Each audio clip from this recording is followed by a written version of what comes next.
Emotions run high for Alton Sterling's family as the Louisiana Attorney General's office announces it will not file charges against the two Baton Rouge police officers who fatally shot Alton Sterling in 2016. Good evening. Attorney General Jeff Landry says officers Howie Lake and Blaine Salamone acted in a reasonable and justifiable manner. This decision comes nearly a year after the Department of Justice closed its investigation into the shooting.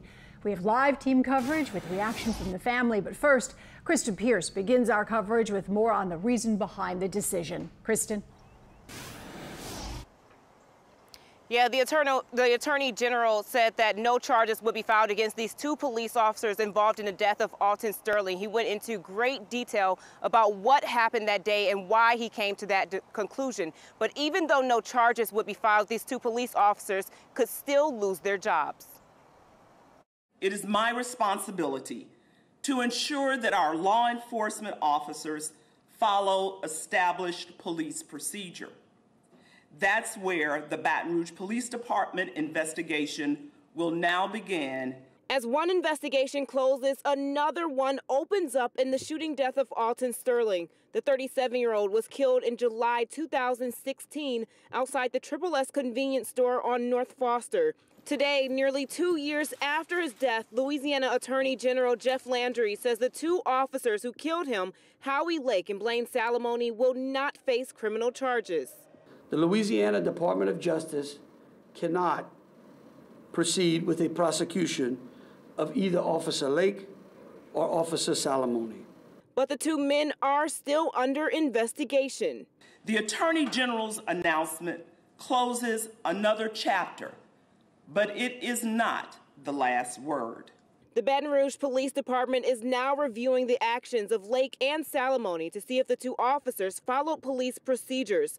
Baton Rouge Police Chief Murphy Paul says the department released all the information they're allowed to. We will look at decisions that were made during the incident, and we will apply that behavior to our policy and procedures.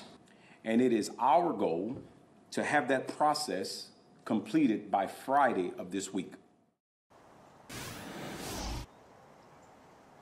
Baton Rouge police is also expected to release evidence in video and audio footage that we've never seen before. That includes body camera footage from both police officers, the 911 call, and also surveillance video from the Triple S convenience store. And we could see that footage and that audio on Friday. Reporting live from Baton Rouge, Kristen Pierce, Eyewitness News.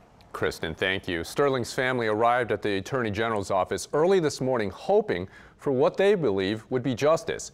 Danny Monteverdi was there when they heard the AG's announcement. He joins us live from the AG's office with their reaction. Danny? Good evening, Ton. Yeah, the Sterling family arrived here at the Attorney General's office about 9 o'clock this morning. They didn't say anything when they entered the building, but when they came out, they had a lot to say on what was an emotional morning. He was murdered by two white racist police officers. He was murdered like an animal. Vita Washington, Alton Sterling's aunt, stormed out of Attorney General Jeff Landry's office Tuesday morning, furious at his decision not to charge the officers responsible for Sterling's death. But while emotions ran high in the moments immediately after Sterling's family learned the news, cooler heads later prevailed, even if the family didn't agree with Landry's investigation. Every action, if you read this bias report that they submitted, was initiated by the officers. Every physical action, from the gun to the head to the flying tackle by Salamone. Landry's decision capped almost 2 years of controversy about Sterling's death, which sparked weeks of protest in Baton Rouge and strained race relations. Sterling's family had hoped for some charges to be brought against officers Blaine Salamone, who pumped 6 shots into Sterling, as well as Officer Howie Lake. To put Blaine Salamone back on the street of Baton Rouge, you're putting a killer back on the streets. Now the family hopes a civil lawsuit will bring them some sense of closure. In the meantime, they say they've learned to live with their new reality. We're hurt, disappointed, but we're not broken.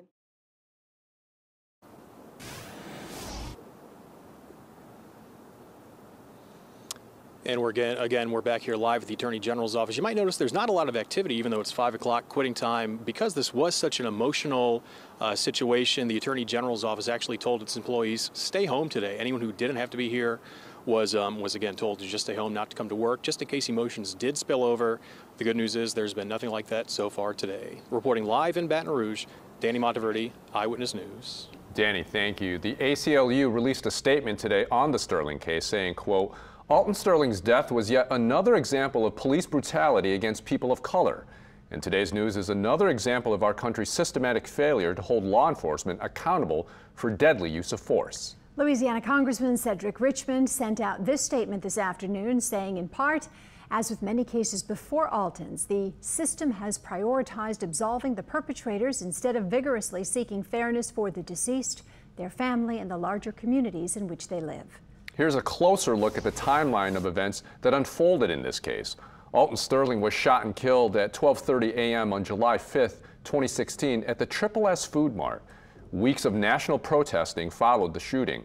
In May of 2017, the U.S. Department of Justice announced that its 10-month investigation failed to find any evidence to prove that officers Howie Lake and Blaine Salamone willfully violated Sterling's civil rights. After reviewing the evidence, today the State Attorney General, Jeff Landry, announced his office will not pursue charges against the Baton Rouge police officers. But again, what's next for the officers? Baton Rouge Police Chief Murphy Paul says that they plan to review the officers' actions during the incident and will determine if any police policies or procedures were violated. The department's investigation is expected to be finished on Friday.